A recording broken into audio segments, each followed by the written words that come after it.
সময় ভাগে না দিয়ে একা দিতে পারলে উত্তম, ভাগে না দিয়ে একাকে দিতে পারলে ভালো। গরুতে আপনি ভাগে কোরবানি দিলেন, সেটার চাইতে ছাগলে আপনি একাকি কোরবানি দিতে পারলে বেশি ভালো। কারণ সাধারণত এক ভাগ গরুতে কোরবানিতে যে টাকা চায়, সাধারণত জেনারেলি একটা ছাগলে অলমোস্ট সে পরিমাণ বা তার চেয়ে কোনো কোনো ক্ষেত্রে 1-2 হাজার আরো বেশি যায়। তাহলে আপনার অর্থ খরচ তো অলমোস্ট সমান বা বেশি হচ্ছে। এদিকে একাধিক ব্যক্তি একই পশুতে কোরবানি দিলে সেখানে ঠিকমতো বন্টন হলো কিনা, কারোর মনে কোনো দুঃখ থাকলো কিনা, কোনো কম বেশ হলো কিনা, নানাবিধ বিষয় থাকে। আপনি একাকি কোরবানি দিলে, ভাগে কোরবানি না দিলে এই সমস্ত ঝামেলার ঊর্ধ্বে আপনি উঠে গেলেন। তবে এটা ঠিক যে একাধিক ব্যক্তি যদি একটা পশুতে কোরবানি দেয় এবং কারোর নিয়তের ভিতরে ভেজাল থাকে, এর জন্য সবার নিয়ত নষ্ট হয়ে যাবে, কারোর কোরবানি হবে ব্যাপারটা সেরকম না।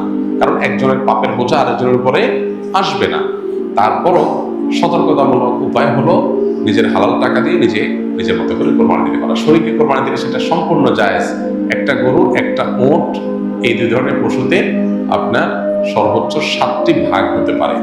আর এর বাইরে কোনো ভগ্নাংশ চলবে না, অর্থাৎ এক ভাগ দুজন মিলে নেওয়া চলবে না।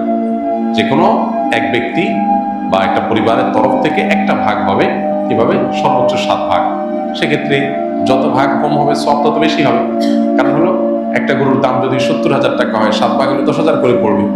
আর যদি সেই গরুটাকে আপনি 2 ভাগে করেন তাহলে 35,000 করে পড়বে, তাহলে টাকা বেশি খরচ হবে।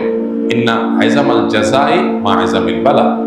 যার যত বেশি কোনো ভালো কাজ করতে গিয়ে যত বেশি কষ্ট হবে, শ্রম হবে, মেধা খরচ হবে, অর্থ ব্যয় হবে, সবের পরিমাণ তত বেশি হবে। সো ভাগের পরিমাণ যত কম হবে, সবের পরিমাণ তত বেশি হবে।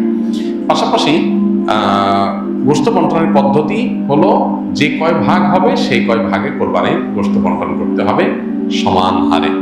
এবং এক্ষেত্রে ভাগে কোরবানি দিতে গিয়ে, গোশত বন্টন করতে গিয়ে যদি কেউ তসরুফ করেন তো সেটা হারাম হবে, গুনাহের কারণ হবে এবং নাজায়েজ কাজ হবে।